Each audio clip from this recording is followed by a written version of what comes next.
So we begin with our next session, and may I request our chairperson, Khandelwal sir, is here. Thank you, sir. May I request Dr. Prem Kumar Singh, Prem Kumar sir, to please come here. Sir, would you please take the seat? Yeah. He's a professor and head of the Department of Radiology at AIIMS Patna. May I also request Dr. Sanjay Thulkar sir, Professor, Department of Radiology of AIIMS New Delhi, to kindly chair our session.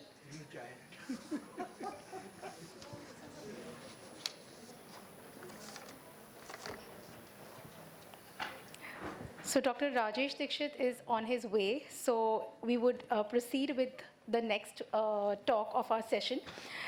This session is on screening and breast imaging in India, and it's a very, very dynamic topic, I would say. As much as we don't want to see breast cancers, we have to toggle it with what is possible to help out with the early staging, lesser morbidity, lesser mortality, at the same time look at the cost effectiveness. I think every country has different guidelines and different protocols and different socio-economic statuses. In this conference at BRIT today, we are privileged to have an excellent coverage of 5 countries who are here with us today. So we would like to understand from them about how their country looks at the screening perspective, and is there anything that we would borrow from there or what is applicable to us. So at the end, we would request Dr. Badwe to kindly let us know about what's feasible in the Indian scenario. So first in this session, I would request Dr. Ritziman and Dr. Trupti Kulkarni to kindly come to the stage. They will be talking on eras of screening mammography and what this decade proposes.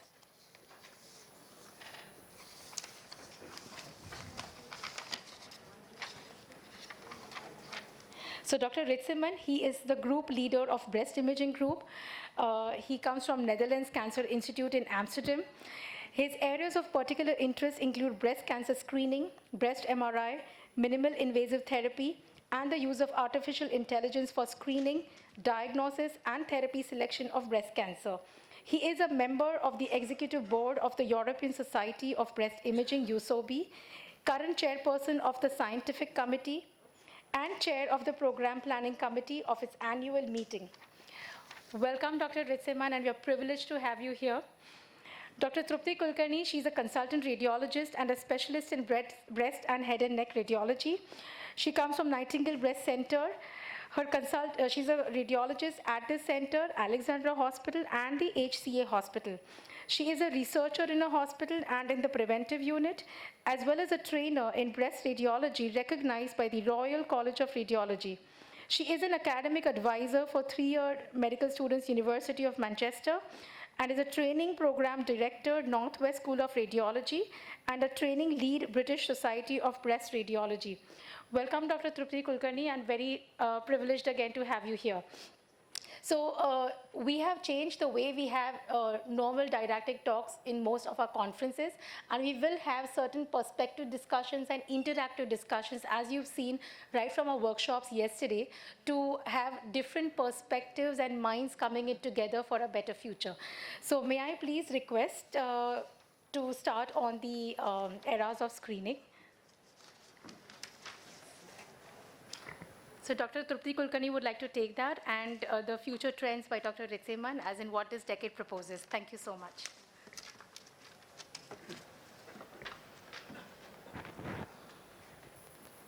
So we have to look at the history to look to the future, isn't it? What we do today decides on our future.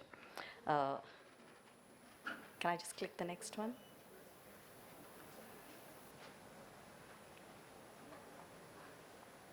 So history of breast screening.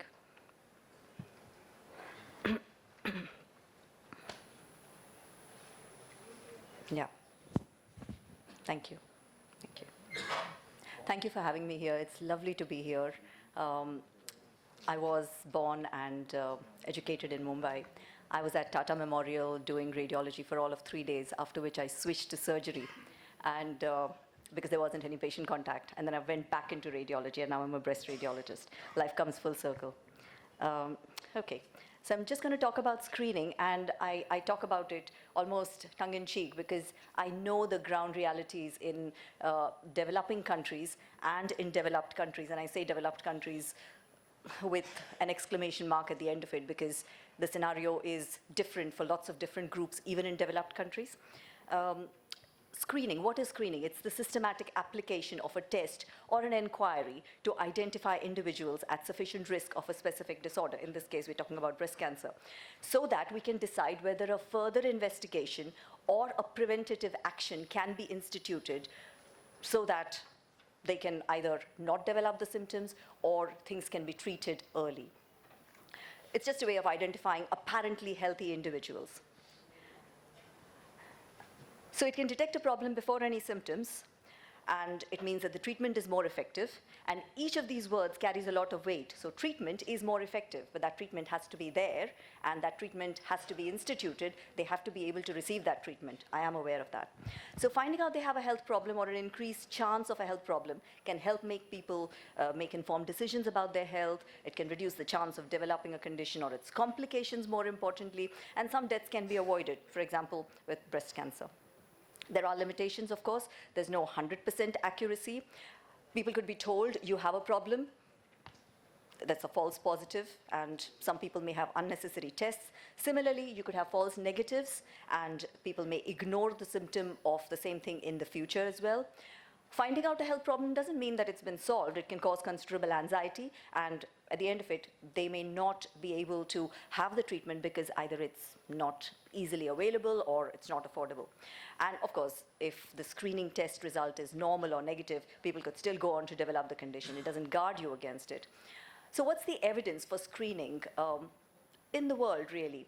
So it started with the two-county trial in Sweden, Kopparberg and Östergötland. I haven't pronounced that correctly, I know that. So the initial was the invitation to OneView mammography screening. 134,867 women from 40 to 74 were included, almost half of which were invited and half of which weren't, almost. The outcome was evaluated 8 years later, and they found that there was a reduction in death rate by a significant 31%. There were additional randomized controlled trials that were held and that supported the findings of the two-county trial. This resulted in Sweden, the National Board of Health and Welfare recommending mammography service screening for all women aged 40 to 74 in 1986. And in 1997, the whole of the country of Sweden had nationwide coverage of screening. Again, a little bit more on evidence. Dr. Laszlo Tebar, studies confirming the benefit of screening were performed by him historically and more recently in 2018 and 2020, the most recent being March 2020. So his studies conclusively showed that women who participated in mammography screening had a statistically significant reduction in the risk of death from breast cancer within 10 years of diagnosis, approximately 41%, and a 25% reduction in the rate of advanced breast cancers. This was the world's largest service screening study. It was within the service itself. It carries a huge weightage. A little bit more on the history around the world. In the 1960s, mammography took off.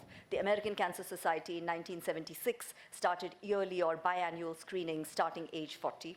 Sweden started in 1986. UK started in 1988 with 3 yearly screening mammography between the ages of 50 to initially 65, but then 70. Canada started in 1988 with 2 yearly screening mammograms 50 to 74, and Singapore started in 2002. For the UK itself, there was an independent review of the NHS breast screening program in 2012, which showed that it does prevent 1,300 breast cancer deaths per year, but there is an overdiagnosis in 4,000 women, so of a condition that would not have harmed them during their lifetime, tiny DCIS, for example. The review did not, however, assess the frequency of screening and whether women at higher risk should have more frequent screening. So again, we're moving towards the era of personalized screening, which I'm sure Dr. Mann will be speaking about more. So since the introduction of mammographic breast screening in the UK in the late 80s, the UK has been offering 3 yearly mammography, regardless of the underlying breast risk.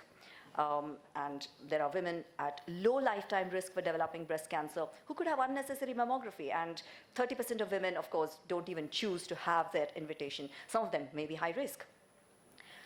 There is now good evidence that risk-stratified breast screening, with frequency of screening detected by age, underlying risk like breast density, etc., can increase the efficiency of screening programs while reducing their adverse consequences. And the truth is, it is about health economics as well.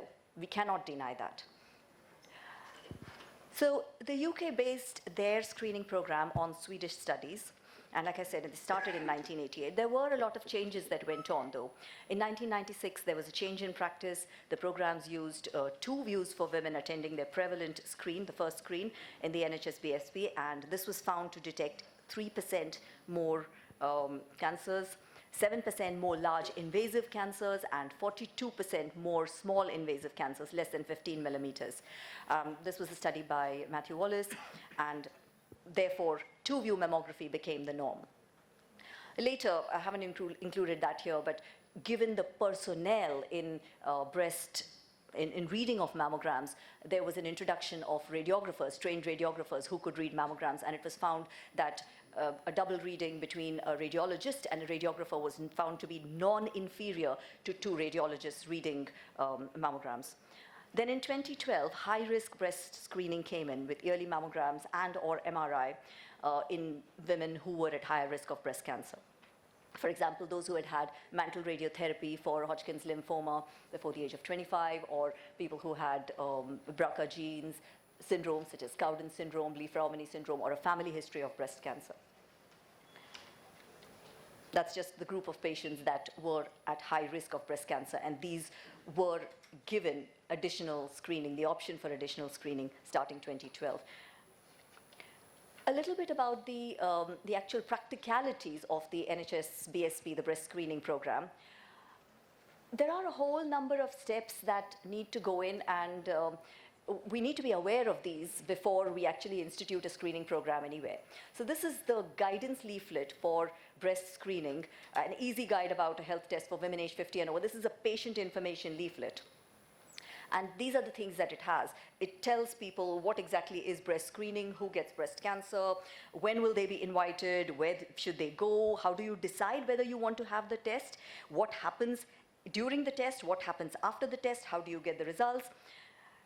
More important, they are also taught about the 5-point plan for being breast aware. And this is something that I advocate quite strongly, even in the symptomatic clinic and in the community, where we do run programs, particularly in ethnic groups, where they need to be aware of, know what is normal for you, look at the breasts, feel them, know what changes to look for, report any changes to a GP without delay, and of course, attend routine screening. But mind you, the attending routine screening is the last part of it. It's important to be breast aware. I cannot stress that enough. And we start literally with school-age girls, educate them early.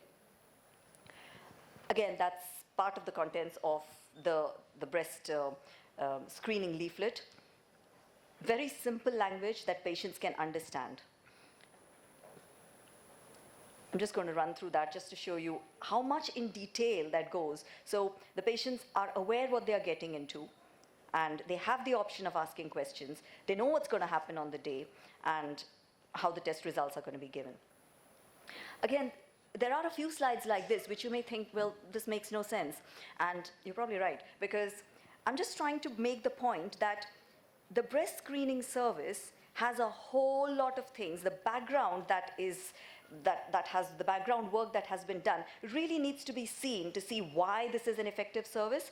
So it's not just the radiologist having, reporting a mammogram and end of story, finding cancers, oh great. That's not what it is. It's dictated by a lot of guidelines. It's very stringent. So an individual service within the NHS BSP should serve an overall general population of between 500,000 and 1 million people. So again, for a screening test to be effective, there has to be a certain number that manage to come for the screening, right? It has to have a lot of personnel, the deputy director of screening, radiology advisor, program manager, lead radiographer. The list goes on and on because the service responsibilities are just numerous. You can start with literally the 3-year screening round plan, going on to as simple a thing as issuing user logins and passwords, IT updates. If it's the radiologist who's going to be doing all of these things. They're going to have no time to report the mammograms. In addition, it is a heavily audited program. There's an audit, not just of the screen-detected cancers, but of a whole lot of things, including whether the staff have had their appraisals and whether they have participated in local interval cancer panels, consensus panels, etc. Staff development is very big on it. In addition, health promotion activities, update of screening guidance, measures taken to invite all eligible women, all of these things go on in the background. So it's a robust program because there is a lot of groundwork that was done before it was started, and there's a lot of background work that is going on. It's not just the radiologist or the doctor or the radiographer who are doing all of this work. Team working is absolutely key to the success of a screening program. For the governance structure, it's not just the day-to-day working and the quality assurance. Of course, it's about interval cancers and the duty of candor. Some core standards, again, to tell you how stringently this is monitored.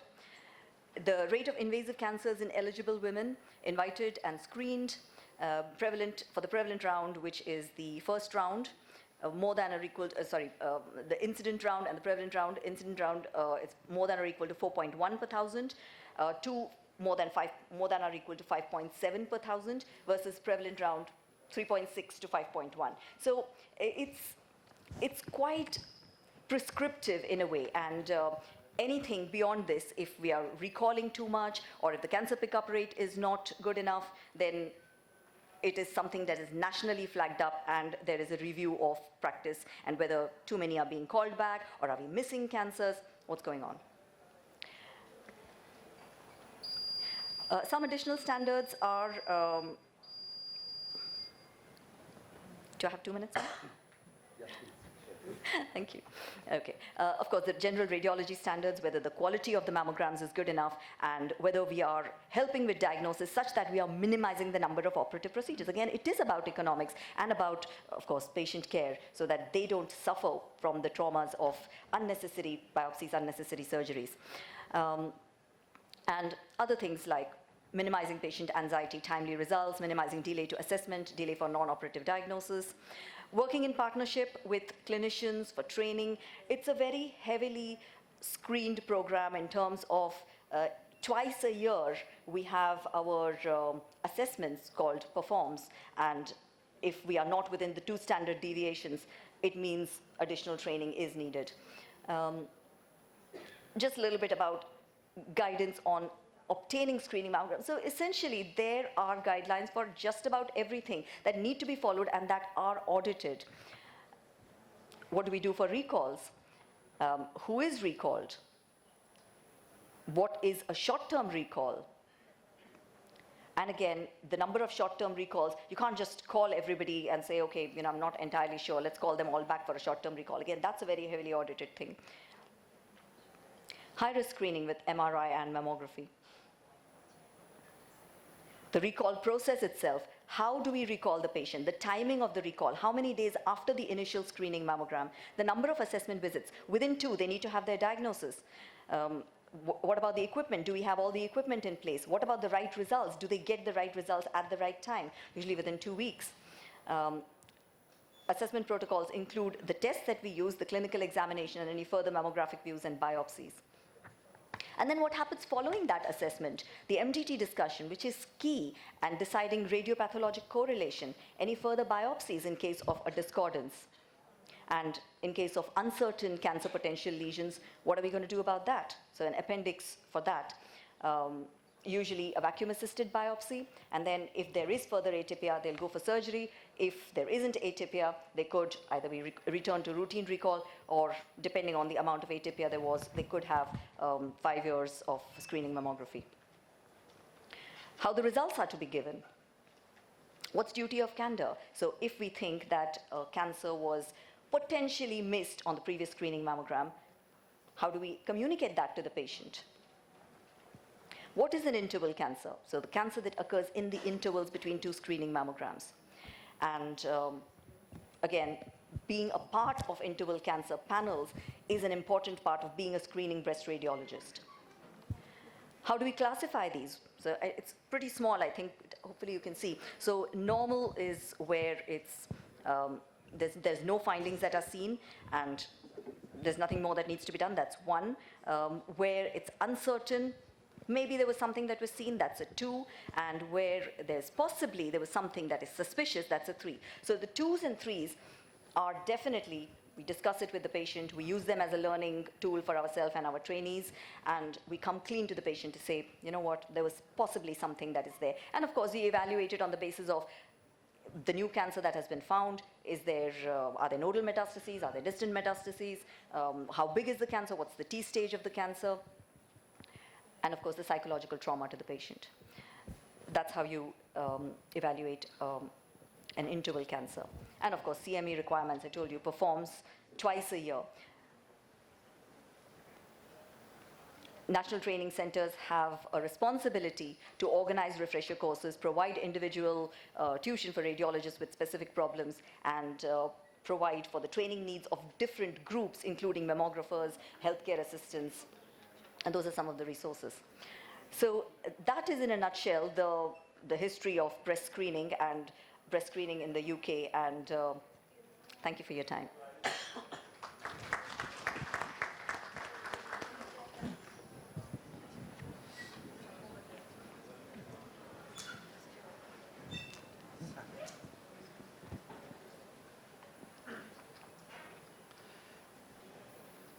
Okay, let's see if we can actually start this.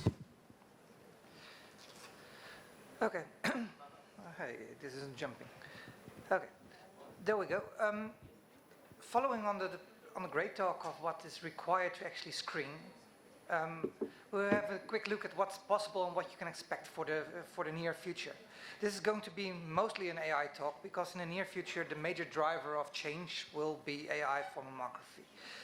However, I think this is the major thing that you need to know. Right? Breast cancer in 2030 is expected to grow in this area of the world by roughly 20%. You already have by far most breast cancers in the world. Right? Here in China combined is far more than we have in the whole of Europe, despite the fact that in our place the prevalence is a bit higher. Right?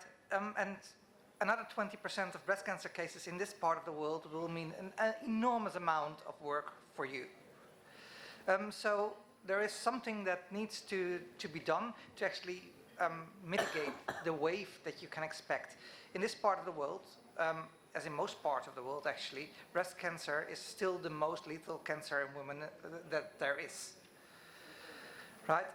To prevent breast cancer mortality, what you need to do at least is make sure that more than 60% of your breast cancers are detected before stage 3, which is before locally advanced disease. And there needs to be access to healthcare. Right? If that's not there, we can do whatever we want. It doesn't make a lot of sense. As radiologists, what we can do and what we should do is encourage early detection in whatever means. Right?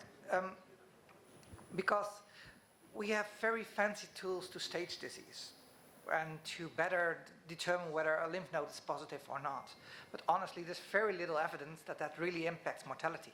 Screening, early detection does, right? And it actually makes healthcare also cheaper in the end. So to achieve that stage shift that is required, there's 2 things that need to happen. One, and the most important one, also stressed by the previous lecturer, is simply creating awareness. Make sure that people come when they feel something. Far more important than screening. But if you achieve that, screening is the next step, because we really prevent a lot of mortality there. To do screening well, we need somehow to predict risk. Right? Start screening at the time that women are at risk. In time, especially in high-risk women. Right? It makes no sense to start screening BRCA1 mutation carriers at the age of 50 with mammography. Most of them will have had a bilateral mastectomy before that time. So make sure that you really classify your risk groups well and know where they are. And actually also in the rich countries, as you would say, we are not doing that well. Right? In the States, for example, women that are eligible to MR screening, only 9% actually gets it. 9. If you go to screening, mammography is our mainstay, and I think this decade that will not change. Right? It is not going to shift very fast. However, as this is a very repetitive thing, computers might actually be capable of doing that at least as good as we are, right? This is old-fashioned CAT, 1986, I think. At that point in time, not nearly as good as a radiologist, but still showing clusters of calcifications that we might overlook, right? This is what we then did. We told, if you find a speculated mass, say it's yes, and if you find an oval mass, say it's no. This is AI, right? There's really not that much change between the two approaches, but basically now we feed into the machine a lot of yeses and a lot of nos. Let it figure out itself what are the features that are important for yes or no, and then show the shape it has never seen before, and based upon what it's learned from these features, classify it. That is also what we are doing, right? And what you see is that AI systems, in reader studies at least, outperform radiologists. Nice thing in this study is that you see that if you actually give the AI system to radiologists, only the best reader is capable of achieving a similar accuracy as the AI system itself. And all the others do get better, but they still are worse than the AI system alone. That sort of tells what's going to happen. Right? AI performance keeps improving. This is a study that we published, I think, 2019, very famous, the lower two curves, right? The dotted line is the radiologist on average. Many different data sets from many different hospitals. The blue line was the AI system at that point in time. And the purple line is the current version of the same AI system, right? You see where it goes. And this is very difficult to keep up with as radiologists. Then these AI systems also provide case-based scores, right? If you don't see a lesion, but the AI system says, this is a high-risk patient, we might actually try to act on that and actually propel women into other screening modalities to make sure that we find the subset of women within the high-risk population defined by AI to actually detect these cancers early as well. We can also use it to do some sort of pre-selection, right? First say, okay, we are not going to look as radiologists at all the cases that are deemed very unlikely to contain cancer by the AI system. When we proposed this at first, we said we could do the cutoff at 5, right? But we have been sort of caught up by time, because here there are options where 7 would be the boundary, and you might have all seen, not so much this, but this, the Masai trial, quite recently published and very famous, where the cutoff was put at 9, right? Where they said, okay, we have all mammograms read by radiologists. That is not because the radiologists do so well, but because it prevents all kinds of legal issues, right? There's always a pair of human eyes that actually looks at the mammograms. And then there's the 10% cases that are most at risk, where we actually have 2 radiologists looking and the AI, right? If you do that, the major numbers, let's see, I don't see my mouse. Oh, there it is, right, are here. The cancer detection rate goes from 5.1 by human assessment alone to 6.1 per thousand by AI, while halving the workload. With that in mind, I really think that if you install mammography screening programs, your technicians will still have a job because someone needs to make them. But radiologists as screen readers are not that much needed. That shifts our job, it doesn't make it less interesting. Honestly, screening is a very mind-numbing exercise and you're quite often wrong. It's nice to have some sort of certainty and equal quality boundary, right? And this actually also ensures, in that sense, equality. I think the output of a mammography machine that currently would be this, right, TOMO, is in the near future something like this. It will actually highlight the lesion for you, it will actually show where and what to find, and I think the virus box in the lower right corner will, for the near future, be empty, right? Our job will be to put a number there, based upon what we get. There will be another approach to how we do this right. Obviously, AI can actually provide us with a risk assessment that outperforms the questionnaire-based evaluations, right? It outperforms family history and so on. If you already have a mammogram, likely because part of what it does is picking up early signs of additional cancer. You can actually change that risk prediction over time by actually putting in multiple mammograms, right? You have done it now. You have figured out, okay, the next mammogram needs to be in 2 years, and then these two really didn't change. So maybe for the next one, we can actually wait 4 or 5 years. That is more or less what the near future holds, at least if you have a screening program, right? If you have early detection, you still can use the AI systems to make sure that you read fast and that you ensure quality across the country. I think that's for you really an important thing, right? I guess all the people here are very good mammography readers, but there's many, many more radiologists in your country. At least there's even already more in mine, which means that quality standards are quite variable. This actually can sort of overcome that. If you then take this for supplemental screening and try to prevent interval cancers, by combining density and the AI scores, you could roughly prevent 50% of all the interval cancers by just selecting a small subset of patients for supplemental screening, most of the time, obviously, MRI, right? I've said we need to go to 60% less no stage 3 disease, but honestly, I believe we should do different, right? If you look at optimal outcomes in breast cancer, they're here, which means T1 and 0. That's what we should achieve, preferably in all women, because T1 and 0 cancer does not kill. Current mammography screening programs in the UK and in the Netherlands don't achieve that. Roughly 25% of cancers is T2, roughly a third is node positive. Right, so we should be better, and I think that we need to really get a little bit better. And this is where, for example, DENSE is really beautiful. If you look in the second round of DENSE, right, we have taken out the prevalent cases. This is pure incidence. Then we found in that subset of cases only 20 cancers. It's not a lot, but they're all T1, they're all node negative. And that's exactly what we would want to do, right? With this, we would basically eradicate breast cancer mortality in that population. I think that's the first time we can say that we eradicated the lethal disease as radiologists. Breast MR is not a difficult examination, right? These images can be acquired in 2 minutes, right? You just need the machinery. You also need to optimize your pathways. We just modeled what would be feasible with dockable tables and so on, and you can basically build a screening facility here. We have one MR scan where you put 7 patients an hour through, and reading takes 30 seconds, but will in the near future also be AI, obviously. So you can make this really affordable. I think that's an important thing. It's not that much different from mammography screening in that sense.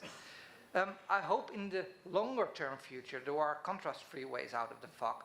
Basically diffusion-based evaluations, right?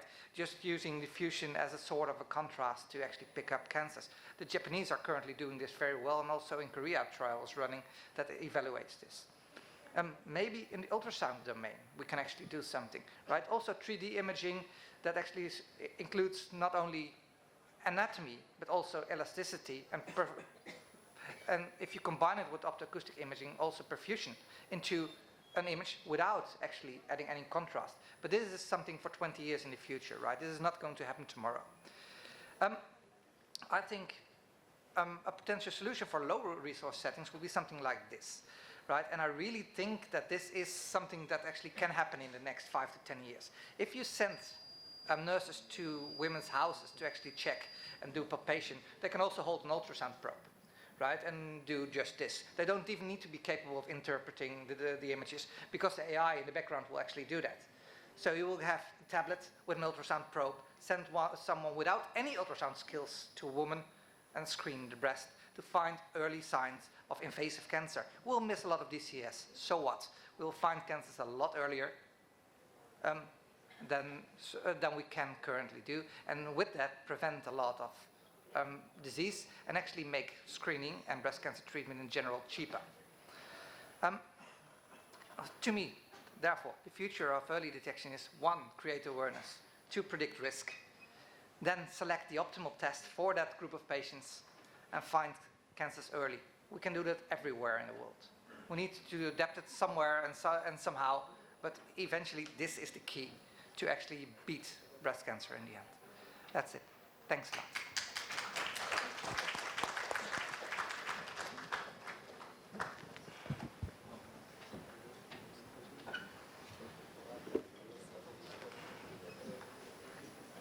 Thank you so much, Dr. Mann and Dr. Trupti.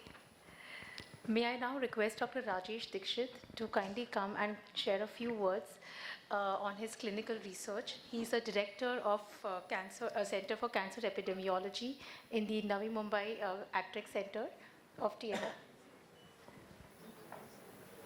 So, sir is going to be talking on developing risk prediction model in India for breast cancer screening.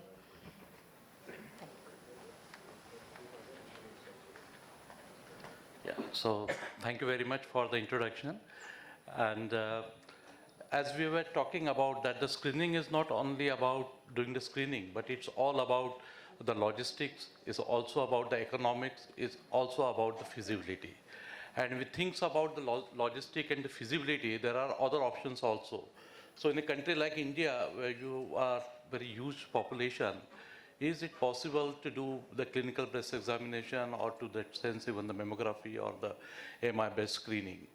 And if we can't screen everyone, then is there any alternative way that we do some risk stratification?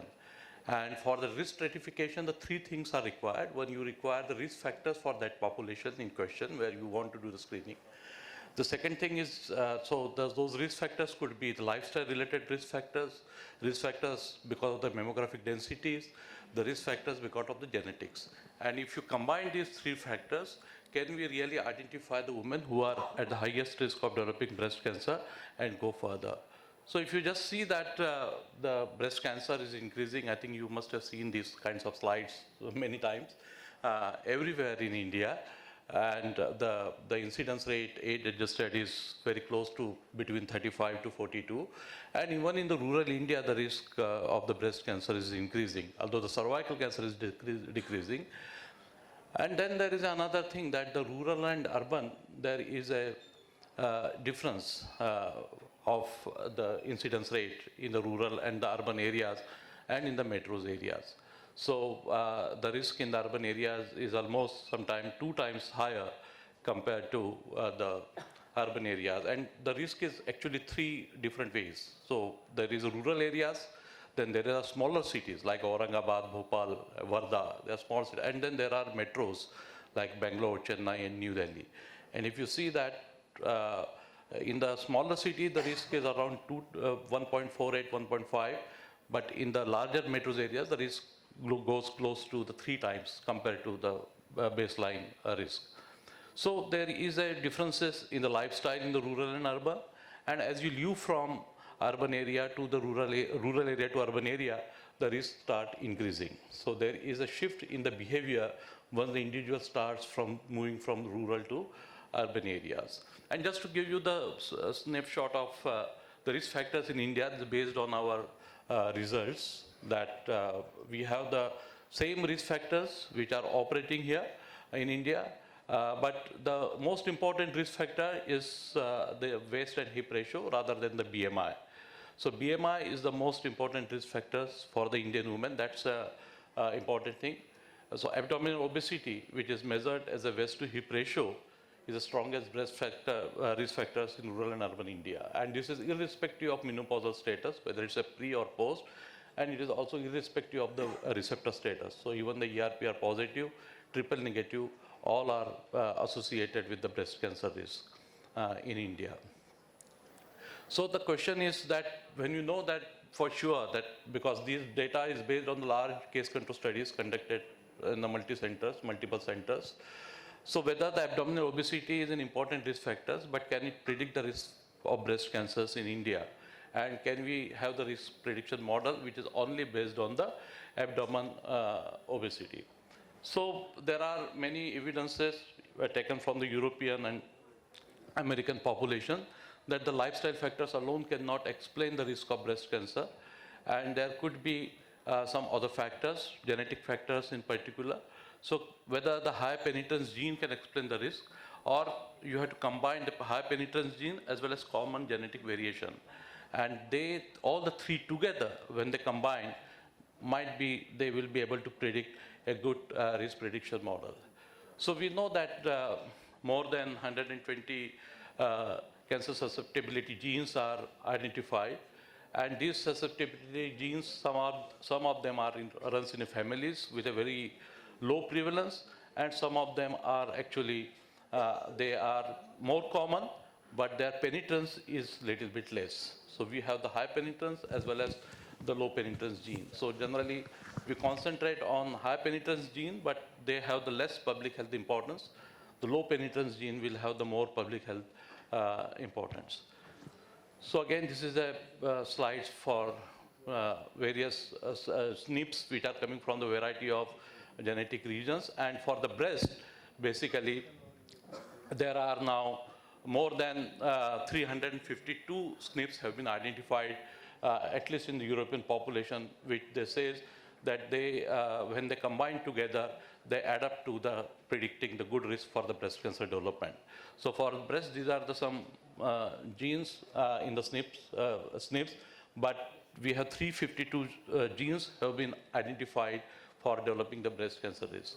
So what is suggested now, and I think many countries are now doing randomized trial to prove that whether this risk prediction model and the polygenic risk score could actually beneficial compared to the traditional way of the screening. That's a question which is not answered because it is not proven in a randomized fashion that whether when you use the risk prediction approach, whether it will reduce the mortality from the breast cancer in a similar way or much larger way than if you don't do it in that way. So the polygenic risk score is actually add up the numbers of adverse risk alleles. So if you have 372 SNPs, you just add up all those SNPs and then calculate the risk totally. So that becomes a polygenic risk score.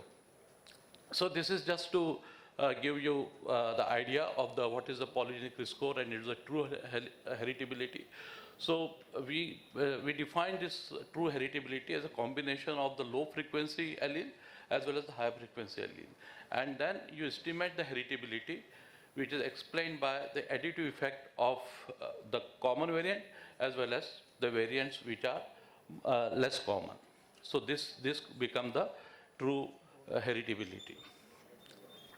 So it has been observed that there's 1% of SNP score versus if you add up this polygenic risk score, then you have those individuals who are at the highest quartile of the risk polygenic risk score have more than 16% of risk of developing the breast cancer.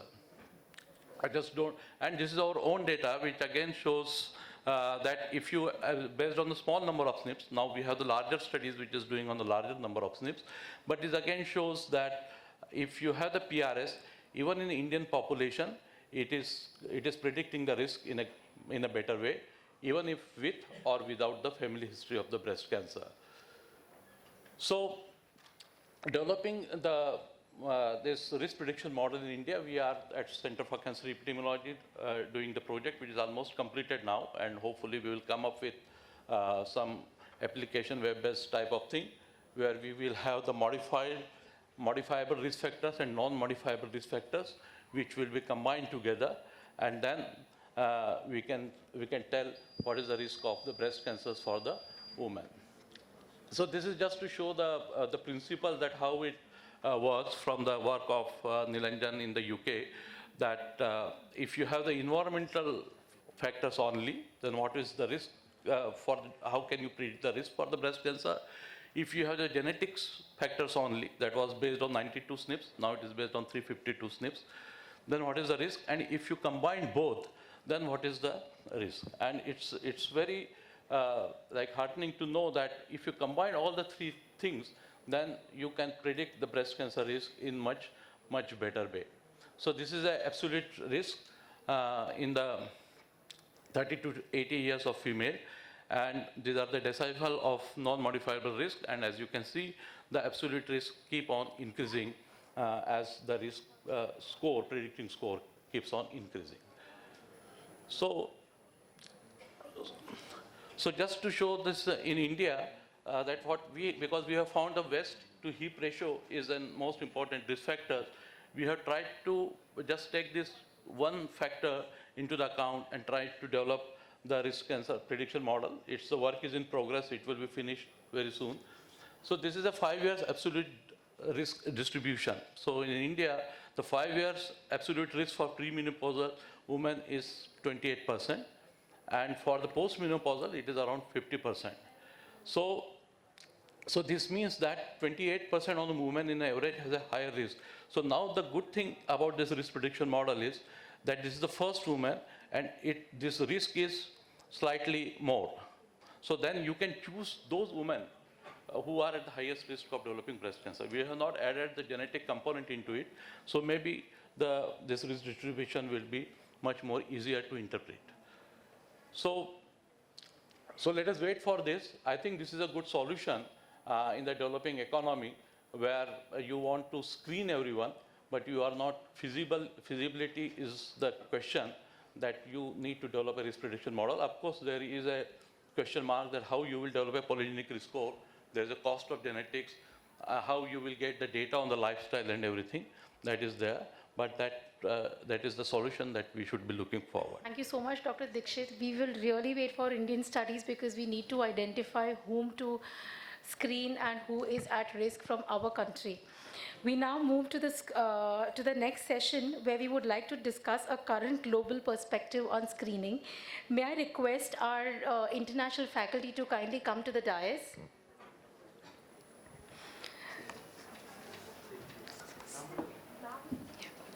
So we have Dr. Ritseman from Netherlands, from the Netherlands Cancer Institute of Amsterdam. We have Dr. Trupti Kulkarni from Nightingale Breast Cancer Center from Manchester. We have Dr. Richard Barr, professor from Northeastern Ohio Medical University. We have Dr. Niketa Chotai. Yeah.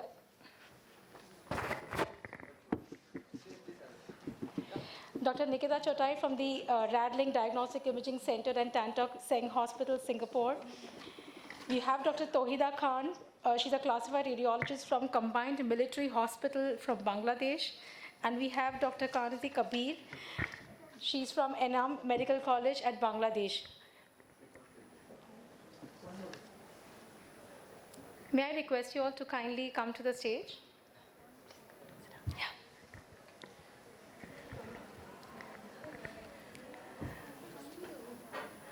So discussing on screening, we have spoken of how the developed countries have a say in the history of screening so far, and we've seen some current and future trends in this decade. When we talk of abbreviated MRI and AI, we are somewhere on our path of progression where we need to combine the two. So we have a very esteemed faculty.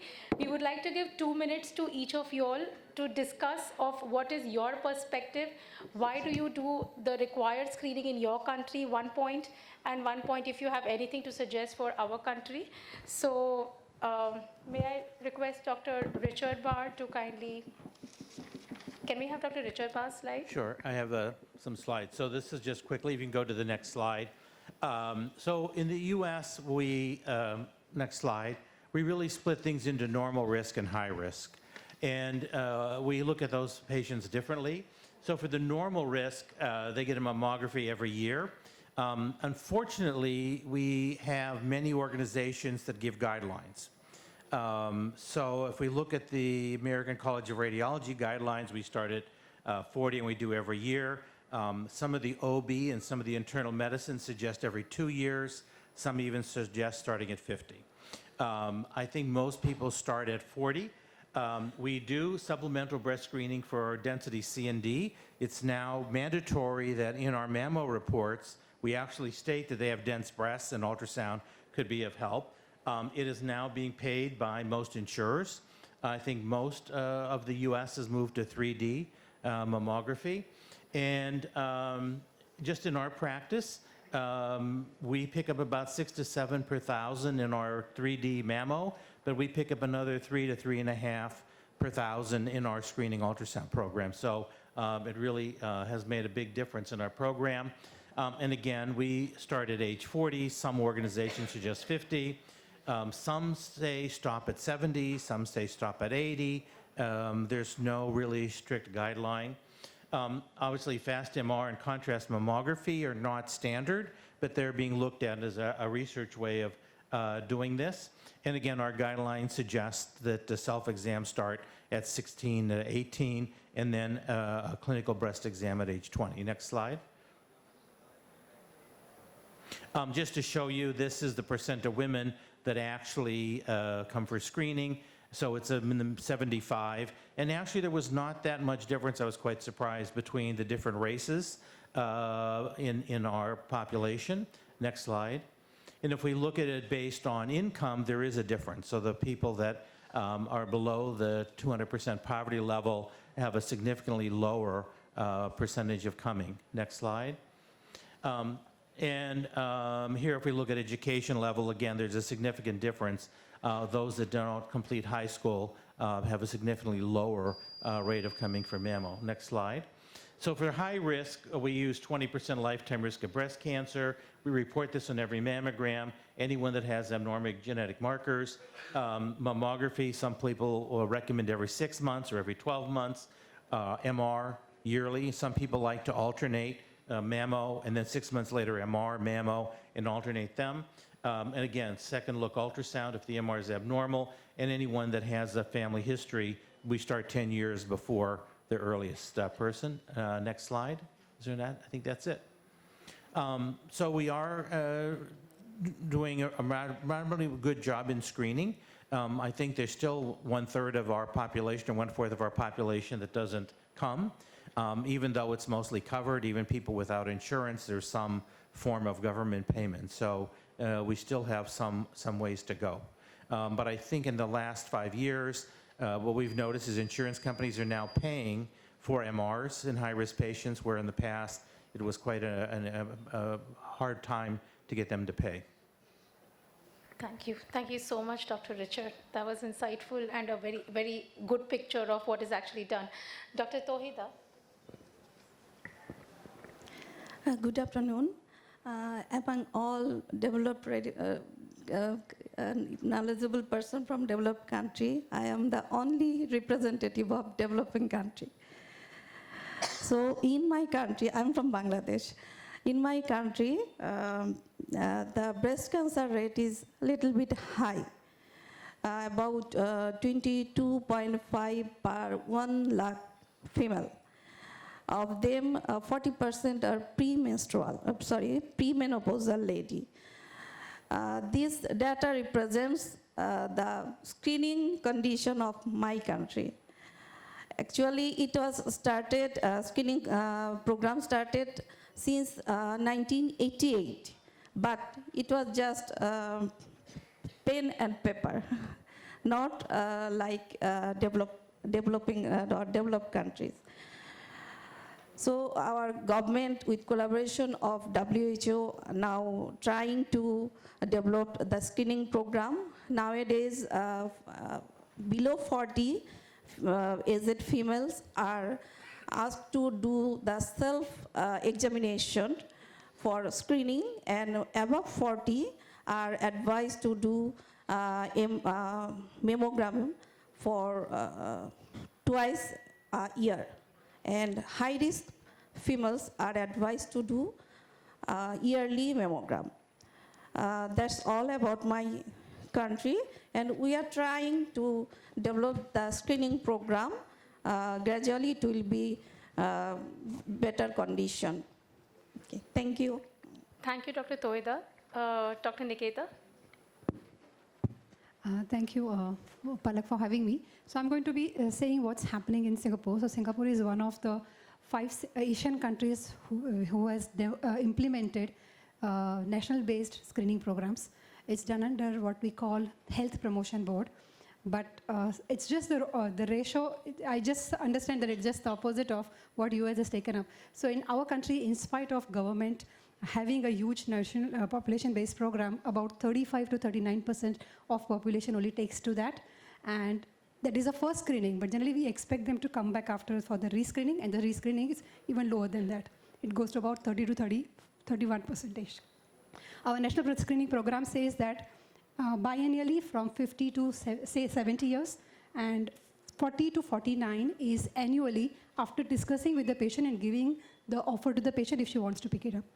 So it's on voluntary basis. And then there are a lot of polyclinics which are there where patient can go. There are also mammobus which goes in the community. They're read. at few centers, selected centers, and patients are recalled back. So there is a very structured program, as Dr. Trupti had mentioned, but the advantage what we are still struggling with is not seen so much because the population is not yet taking it up. And yeah, I think there are a lot of awareness program which is going on, and hopefully we will do better. But at this time, it is only screening mammogram. So our next, in future, what we are trying to implement is increase the take-up, increase the use of digital breast tomosynthesis. And still, I think, though we are trying to push for the density legislation or like informing the patient and making the choice of supplemental screening, it seems to be quite far away for Singapore at this time. So at this time, it's mainly the 2D mammogram or FFDM which is going on. Thank you. Thank you so much, Dr. Nigeta. Dr. Mann? Hi. Yeah, in the Netherlands, we have a sort of a similar program as in the UK, right? To screen mammography every 2 years from 50 to 75. It's sort of a national program that is very well embedded in the society, and as such also has quite a high attendance rate. Actually, it's around 80%, and it's been stable for years. So in that sense, we're doing good. I think also awareness is quite okay, in a sense that women come when they feel something, and we actively disencourage self-examination due to the simple fact that when we started to encourage that, we only got massive amounts of false positives and anxious people.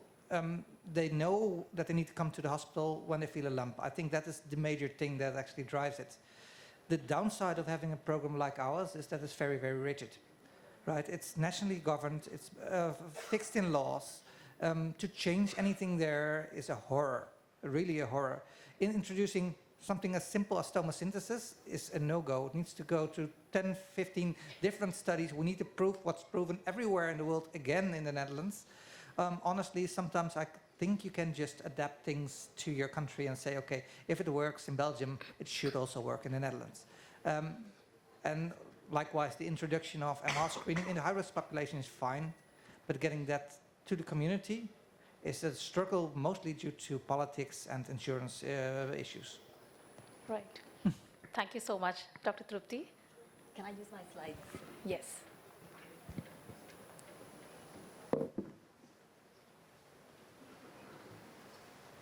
Yeah, lots of questions and nothing straightforward, is it? So this was just the history that I had shown. What I would like to say is, when we say developing versus developed economies, I actually say that with a lot of trepidation, because there are differences within populations in the first world nations. I know that the Asian community in the UK, the uptake of screening is much lower, and the kind of cancers that they come with are further advanced, and outcomes are much poorer. We've seen all of these, and from America and from Singapore, etc. Opportunistic screening, it's something that has been found to save lives even in the developed world. There are studies across Europe and in the UK which show that opportunistic screening works as well, in spite of having a stable screening program. So what causes the differences? Resource, knowledge, misconceptions, myths, and social stigmata. It happens everywhere, in the UK, in Nigeria, in Kenya, in India. So these misconceptions need to be cleared. Educate, educate, educate, really, that is the important thing. Political will, there is no political will. When I went to Kenya, doctors were not being paid. They were striking because they had not been paid for 3 months, and they were expecting to put up a screening program. How does that even work? Radiographers were not paid for 3 months. The imbalance between the provider and patient population. How many doctors or how many radiographers do you have per 1,000 of the patient? Practicalities in terms of communication. IT, you can have a fantastic mammogram machine. How does it get to the place where the radiologist can report it? And of course, the learning curve with all of this. What matters is screening by any other name is still screening.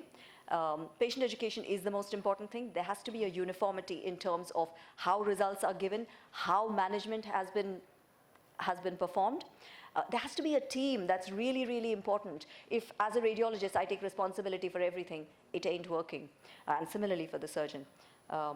Okay, thank you very much. Yeah, just a moment. Thank you so much. May I request Dr. Parve to kindly felicitate our faculty? Thank you so much. Yes. So cost, economics, compliance, government, politics, and affordability. So a lot of things have been discussed. and requesting Sir to kindly address our Indian perspective in the next talk of his.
Meanwhile, I request Dr. Meenakshi Thakur, Madam, to kindly felicitate our chairpersons as well. Dr. Sanjay Thulkar, Sir, Dr. Khandelwal, Sir, Dr. Prem Kumar, Sir, and I also request Dr. Uday Bhan Singh, Sir, to kindly join us.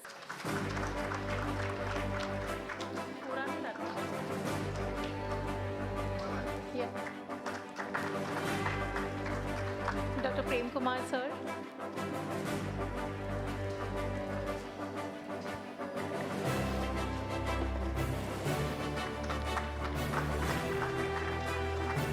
And Dr. Sanjay Thulkar, Sir.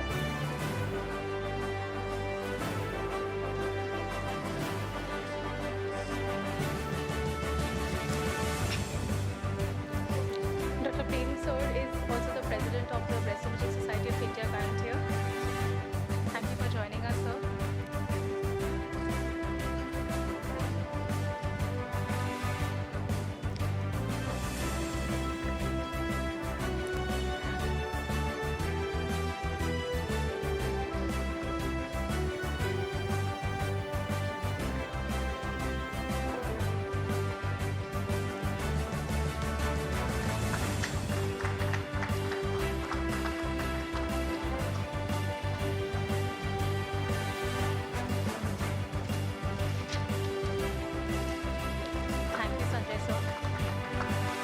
much, everyone. I would now move on to the oration. Dr. Mukund Joshi has been very, very dear to us. Our father of ultrasonography, I would say. We were all very close to him, and there are many over here who have had a personal connect with him. We've always wanted to remember him in a very dear and a fond manner, and there was no other occasion that we thought would be better to remember him fondly, because one of his mottos was always to spread academics to another level. He's trained many of us, been with us, and so for that reason, we are here today to remember him. I request Dr. Om Prakash Tauri, sir, to kindly come and share a few words about Dr. Mukund Joshi. Join us on the stage. And it is with pleasure that I also say Mrs. Asha Joshi is here with her family. I request Mrs. Asha Joshi, madam, to kindly come to the stage and be with us for this session. Namaste. Good afternoon, everybody. Respected Mrs. Asha Mukund Joshi, Professor Dr. Krishna Joshi, and Professor Mr. Madhav Joshi. They're brothers here. And today I am proud to be a radiologist, as Dr. Mukund Joshi inspired me to take radiology in 1971-72 rather than taking medicine. He was not only an eminent radiologist all over the world, but well known, but he was an institution within himself and established his own era in radiology, especially in the field of ultrasound. He is an RI Lifetime Achievement Award winner. He started his professional career from KM Hospital, after which he joined Lokmanya Tilak Hospital for many years, and where I came in contact with him. During the early career, Dr. Joshi spent his time working overseas at Hurley Hospital, almost for 2 years in Copenhagen with Professor Hans Henrik Holm, and also Royal Marsden Hospital, London, with world-renowned ultrasonologist Professor David Cosgrove. He also spent time in Sydney Square Breast Imaging Center for a long time in Australia, and he had many fellowship programs from UCSF and Thomas Jefferson Institute. I still remember he started the liver abscess drainage with Hans Henrik Holm at Sion Hospital first time in India in the early 80s, and Dr. Madan is here, he'll vouch for that, and he gave a dissertation on liver abscess. So this is more than 45 years he had done that study there. In 2012, Dr. Joshi was honored with the honorary membership of RSNA, the second Indian radiologist to have been given that honor in the last 100 years. And the next year, he was the first Indian radiologist to have been confirmed with the fellowship in the American College of Radiology, ACR. Dr. Mukund Joshi was a great orator and a teacher par excellence. He was the author to many articles, many books throughout the world, and had more than 500 lectures and CME courses. He was the chief of Indian Journal of Radiology and Imaging, and thanks to him, I got same thing continued from 1995. He was also the president of Indian Radiology and Imaging Association, the Indian Federation of Ultrasound in Medicine and Biology, also the Indian Academy of Medical Sciences. Along with being the member of National Board, he was also a member of the Planning Commission of India and also an board of directors for Medical Imaging Partnership between US and India. He also served the RSNA International Advisory Committee. The list of his achievements will go on, and every member radiologist in this country has got a story with him. It will go on for years if you continue like that. But one more thing, I always appreciated him. He had a special affection for Tata Memorial Hospital, where he developed a large area of onco and breast imaging, and especially in ultrasound. Dr. Joshi was an all-rounder. Please remember that he was not only in radiology, he used to play cricket very well. If not radiologist, he would have been in the Indian cricket team. He also had a melodious voice, and I still remember he used to sing, "Tu pyar ka sagar hai." This is I still remember. Dr. Joshi is now survived with his wife, Dr. Mrs. Asha Joshi. Lucky we are, she is here with us. And brothers are here. You know, his mother was a lioness, she was a sherni, as if all the children were in the name of Lord Krishna. Sudhir, Shyam, Madhav, Mukund, and Krishna, they're all, and Krishna is here, and Madhav, a salute to you, both of you, sir. Thank you so much. And we salute Dr. Mukund Joshi for his contribution to the society and us. Now let us go walk down to the memory lane. These are the rare pictures of Mukund Joshi I could collect. There are n number of photos, they're time constrained. Palak has given me just 5 minutes, but let us see and listen to his, only one video which I got it, listen to his voice and his assertive nature. Please. Fond memories. This is what in 1977 sometime young Mukund Joshi, young Aja Joshi can you see beautifully, and the other my colleague radiologist next to him. I am also standing. Yeah, and this is one of the MSB conference, Maharashtra State Conference, somewhere same 75, 76. I could gather this photograph. This is the photo of our AIS team here. Mukund sir was chairman, I was the organizing secretary, and rest of our radiologist member. You would know everybody here. This is a team, you remember, this is the International Congress of Radiology. Dr. Mukund Joshi was a chairperson for scientific session. Prime Minister Atalji inaugurated the conference, and we were lucky to have with the event of Dr. Sudarshan Agarwal there in between here. And this is a team of star imaging.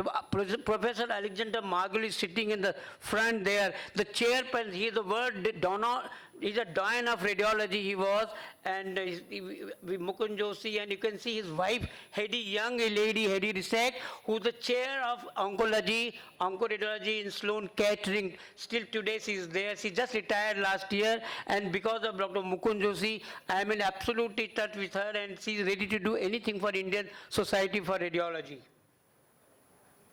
This is what Dr. Mukund Joshi had a great friend, Gavaskar, Sunil Gavaskar, and whenever he used to call Gavaskar, he will come anywhere, wherever Mukund wanted him there, and this is what AICR 95 inaugurated for us. These are all rare photographs I could collect here. Here is the Hedy Risek who became president of RSNA, and we all are together with him here. This is, I remember for AICR 95, Dr. Mukund Joshi has personally invited Mother Teresa, visited her, and unfortunately she couldn't come because of the illness, and she wrote a lovely letter directly to him, which I have saved here, and it is a last 35 years back. This is at home, we have Concord apartment where we spend good time with sir and madam there, and Prasanna Roy is there, Dr. Tulsi Marek, and you can see young Mukund Joshi smiling so nicely there. This is another photo where Dr. Mukund Joshi used to enjoy. This is one of the radiologist's son, Dr. Desai's son's marriage, and Mukund Joshi and Sneh, my wife. And here is a friend, good friendship. This is the last conference which he attended with me in the Bangalore somewhere. And this is what we also lost. Dr. Golani was a great friend, and Medspire, he was there. He is in the center, Vikram Dogra, he was very fond, he's in Rochester professor. He was very fond of Dr. Mukund Joshi, and still he loves him. It is a lot of his writing, lot of articles about him. He's a professor of Rochester University, and sir, always forever in our hearts. And let us play some video which is very rare, and I could take that time. Please play the video.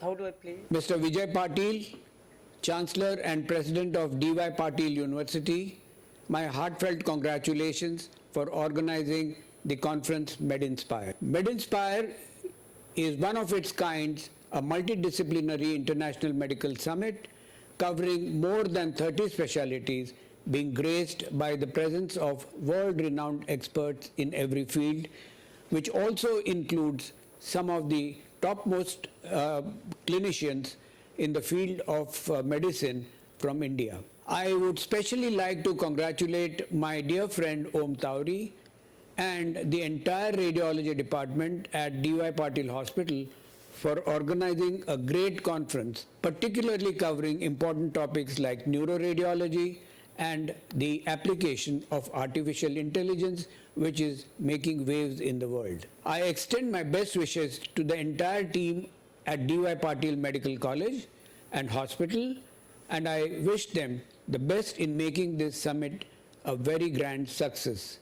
I only hope that this continues every year to give benefit to Indian students for better knowledge at all times. I wish you a very happy 2019 and many more to come. I also wish that this conference goes on further years and becomes a part of medical education for all of us in India. This was in 2019, and then we lost him 7 January on 2020. So this is the story.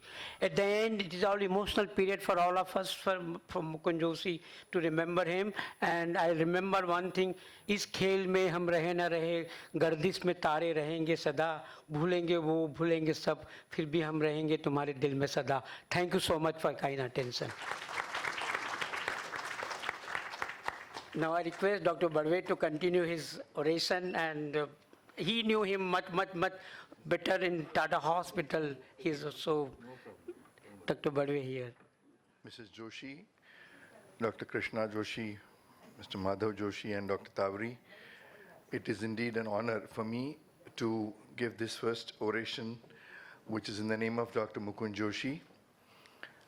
A lot has been said about him. I just have 2 things to say. That it wouldn't be an exaggeration to say that he was the father of ultrasonography in India. And the second, his decision to be in medicine was a big loss for Indian cricket team. I don't think there was anybody as good a spinner as Dr. Mukund Joshi. And it was amazing to see that if we were at a threshold of X level in intermedical, he would be somewhere at 10X level in the spin bowling at that time. Thank you so much for giving me this opportunity. Let me just put down. Right. Some conflict of interest I need to express before I say that I will, as part of my oration, my talk might just be a little heretical. The second bit is that I am unable to give a fantastically good cure rate for somebody who presents with a 4-centimeter tumor compared to somebody with 1-centimeter tumor is my shortcoming. But I heap that on the woman in front of me, saying that you have come late. This is the biggest heartache in myself. That I should find ways and means of curing the 4 and 5 centimeter tumors and not tell that individual that, no, it's your fault that you have come late. So that's the first conflict of interest I would like to express. And the second bit is that in this interaction with patients, the expectations of our patients from the doctor is about our capabilities is huge and much bigger than what I feel about my own capabilities or a doctor feels about his own capabilities. So this should be understood while interacting with the patients. And the second bit, which is from the doctor's point of view, is that it might just be easy for the doctor to feel great when the treatment is given and the feeling is fantastically good, but that feeling is secondary to what satisfaction that the patient should receive. So all activities are patient-centric and we are secondary to that individual's extension. I loved Dr. Trupti Kulkarni's presentation on the rigor that needs to be followed when we run a juggernaut called screening. It's not easy. I was there at the Guy's breast unit when the screening just began between 1989 and 92, and I know exactly what the feeling was when it started. It's not an easy job at all. And you know why it is not easy job? For 2 reasons. One is that we are not dealing with, in that country, about 100 out of 100,000 who get breast cancer. We want to deal with the rest of 99,900 women. The focus is on that, which is hugely exploitable as to which shares run from 100 to the need, which is 99,000 times more. So that kind of increase is there. But what is equally important there is that while this is being done, the second talk, which was of equal importance, that irrelevance towards of the presence of radiologists from AI point of view. We are the only business, if I were to call this a business, I hate to call this, of delivery of healthcare is not a business, but it needs to be run like one. If we were in business, we are the only business that runs towards its own irrelevance. We want to reduce disease in society. With these proviso, let's start off with how does breast cancer screening. These numbers have been there. I just want to show you that the incidence of breast cancer is low, about a third of what it is in the Western world. A third of what it is in the Western world. So let's understand, that's the minimum. I'm talking about only urban population. If I were to go to rural population, it's minuscule. I mean, in Barshi rural, the numbers are 9 or 10 per 100,000. Bill Melinda Gates Foundation infused about $2 million there to understand why is it that the breast cancer is so low, and can something be exported from Barshi to United States. But, and we are not missing out. We have a house-to-house survey annually to see whether there is breast cancer that is missed. We haven't. So the incidence is really low. And the second component, which is different than the Western world, is the population pyramid.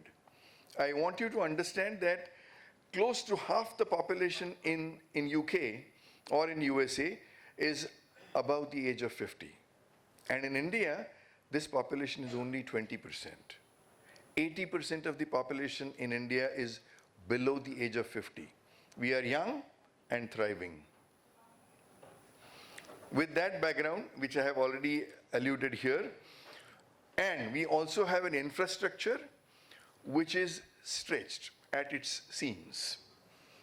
And I'm sure everybody else who has come from many other countries, European or in USA, there is no country in the world where the healthcare system is not stretched at its seams.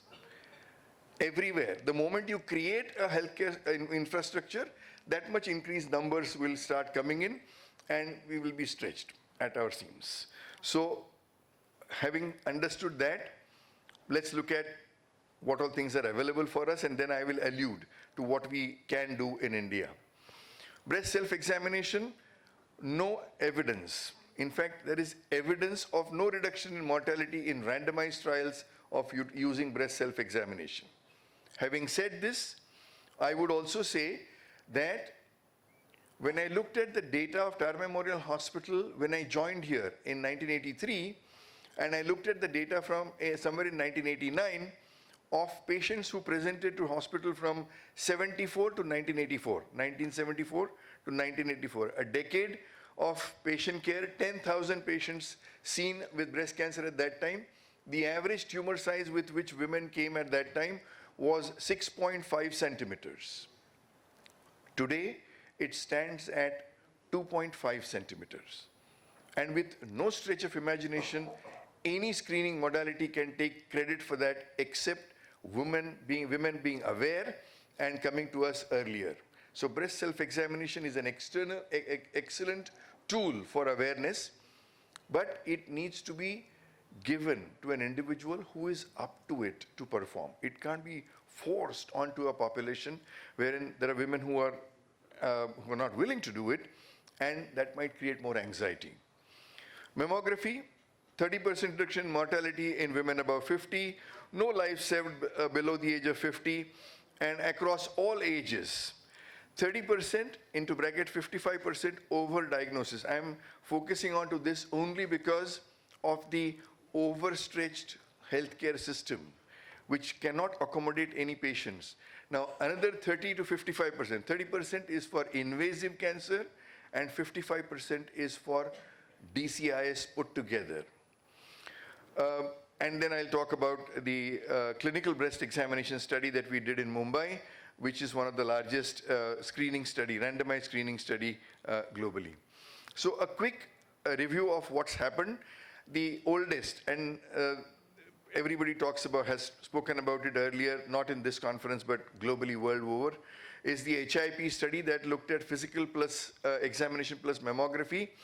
The quality of mammography was not very great, and yet there was a 30% reduction in mortality in women above the age of 50, no benefit below the age of 50. But it was not possible to discriminate the individual contribution of clinical breast examination and mammography to this 30% reduction in women above 50. So there should have been ideally trials that compared clinical breast examination with nothing, and a trial that compared clinical breast examination versus clinical breast examination plus mammography. What was the incremental benefit of mammography over clinical breast examination? That has been the most criticized trials globally from the Canadian mammography group. And there were multiple trials that happened of mammography versus nothing, and they showed a 30% reduction in breast cancer mortality in women above the age of 50. So a quick review of what overdiagnosis. I'm stressing this only because we have enough patients at the moment, and they increasing further it will be just not possible that we will be able to handle these entities. All those biases I'll not deal into. I'll just give you some numbers. That's the overdiagnosis.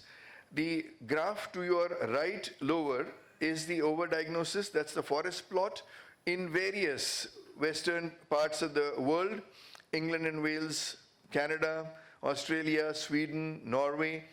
Wherever you go, if I were to include overdiagnosis, what I'm talking about is, to give an example, the Canadian trial of clinical breast examination versus clinical breast plus mammography.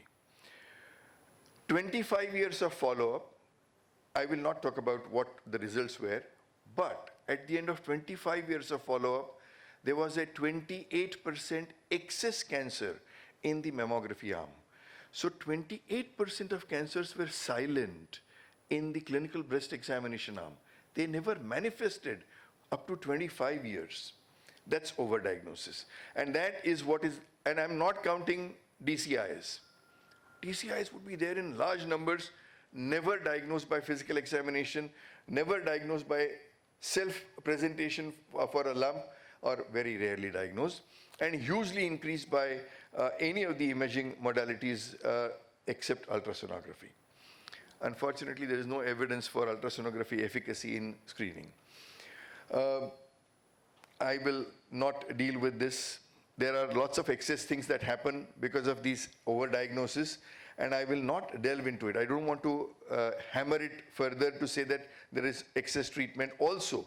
But from our point of view, the conclusion of that meta-analysis, which also has been criticized to a great extent, that for every 2,000 women invited for screening, throughout 10 years, one will avoid dying of breast cancer, and 10 healthy women who would not have been diagnosed if there had not been screening will be treated unnecessarily.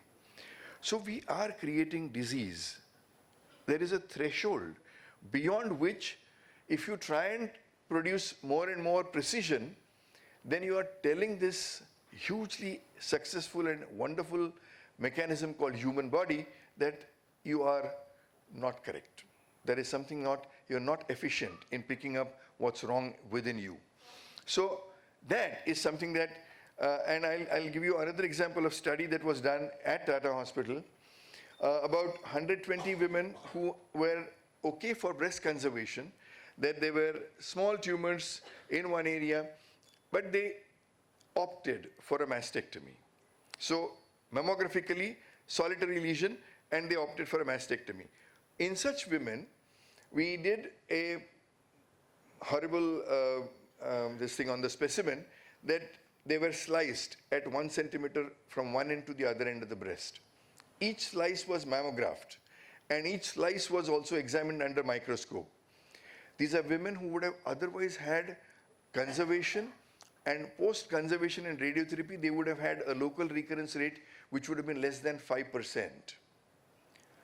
such women on mammography and on microscopic examination of each of the slices. This is published in British Journal of Cancer somewhere in 2002 probably.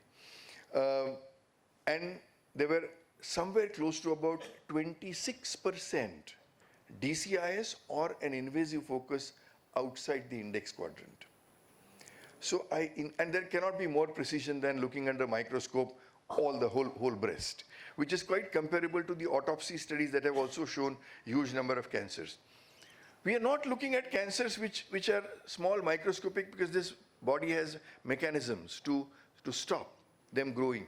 If 30% are never manifested in 25 years, obviously there is mechanism within the body not to progress into a lethal tumor. The only comparison I have here is that little metal detector at the airport. If it were to detect past or present corrupt thought in human mind, how many of us would be able to walk through it? I will not be able to walk through it. An occasional corrupt thought is okay. We have the right to have that. But we are looking for a terrorist who would pick up an AK-47 and kill individuals. That is what we are looking for. Not some little fellow who is driving and suddenly there is a red signal, crosses that white line, committed. Okay, so let's look at the results of effective physical examination plus mammography, effective above the age of 50, a randomized trial, the Canadian trial, comparing 25 years. I showed you that there is no difference in mortality, no difference as far as addition of mammography to physical examination. But unfortunately at that time, no study compared physical examination versus nil.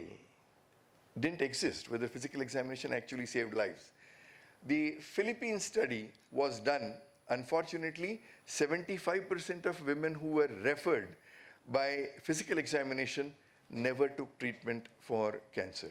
So there was no question of that trial ever being analyzed for efficacy parameter. This is the trial that I will allude to and go in a little bit of details. 151,000 normal women, ostensibly normal women in population, randomized to receive physical examination versus nothing. And that's the kind of numbers that were detected with cancer. And you will find that there was a little excess diagnosis. This looks small here, but if it is extended to 500 million women in a population of India, that would mean a huge increase, about 13% increase in the incidence of cancer in the first few years. But by 10th, 12th year, it has come together that whatever cancers missed by physical examination manifested within 10 years' time.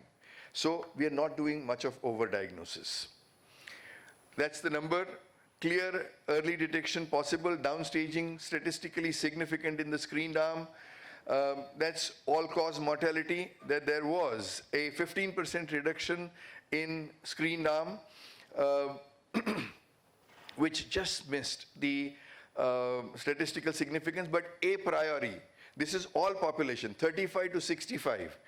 A priori in women above 50, analysis was to be done, and a huge 30% reduction in deaths due to breast cancer in women above the age of 50 by physical examination alone. First trial to show that there is a reduction in deaths. And women below 50, in spite of downstaging, no reduction in mortality. Somewhere after 15 years, there is a crossover, which indicates that somewhere down the line, there may be some difference. But by 10th year, I guess all women who have started at 40 would have crossed 50 and they would be postmenopausal by then. So that effect is in fact related to more than 50 years of age. And this is the most important slide. This is the slide of all-cause mortality. The all-cause mortality of breast cancer screening with physical examination versus not shows a 5% reduction, 9% reduction in all-cause mortality. Now, that is something which has never been shown in any of the screening trials up till now. Doesn't reach significance, I understand that. But This number for all other screening trials has been more than 1. That means all-cause mortality more in screening arm at the end of whatever 10 years to 25 years of follow-up that has been shown in all the screening trials. So there was a significant downstaging by clinical breast examination and a significant reduction in breast cancer mortality in women above the age of 50, which was 30%. I would not get into the details. I would just go on to the last line that saves 15,000 lives if implemented in India. 21 out of the 29 states have already implemented physical examination as a screening tool in India. And globally, for the rest of the underdeveloped countries, it would save about 40,000 lives annually everywhere. That's the team that ran. Dr. Mitra, my mentor, had thought of this study and we ran it together. If I were to just mention the final word about screening, that mammography does save lives, 30% lives in women above the age of 50, and an overdiagnosis of about 28% in invasive cancer and 52% if I were to include DCIS in that. CBE does exactly the same, about 30% saving of lives in women above the age of 50. Important thing, that my problem here for India is that 80% of the population is below the age of 50, and there is no great effective modality to say that something can be done.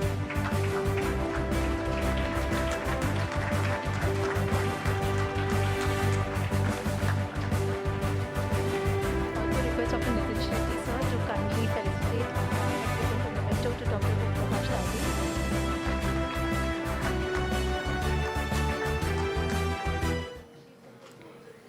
May I also request Dr. Thakur to kindly felicitate Joshi Madam?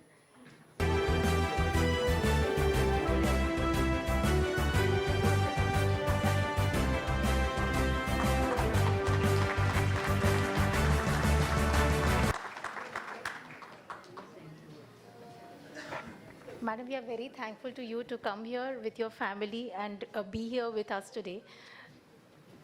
Aparna? Yeah. Break for lunch now, just a couple of announcements. There is a nice do-it-yourself activity of bookmark, acrylic bookmark making outside. So please, Nandini madam loved it. So, requesting all of you to have fun there and enjoy after your lunch and before the session. And if there are any residents around who have registered for the quiz or those who want to register, please contact Priyanka or Dr. Nivedita or me. I'm around, and those who have already registered, the instructions have been shared on the WhatsApp group. In case you're not on the WhatsApp group, please let me know. Thanks.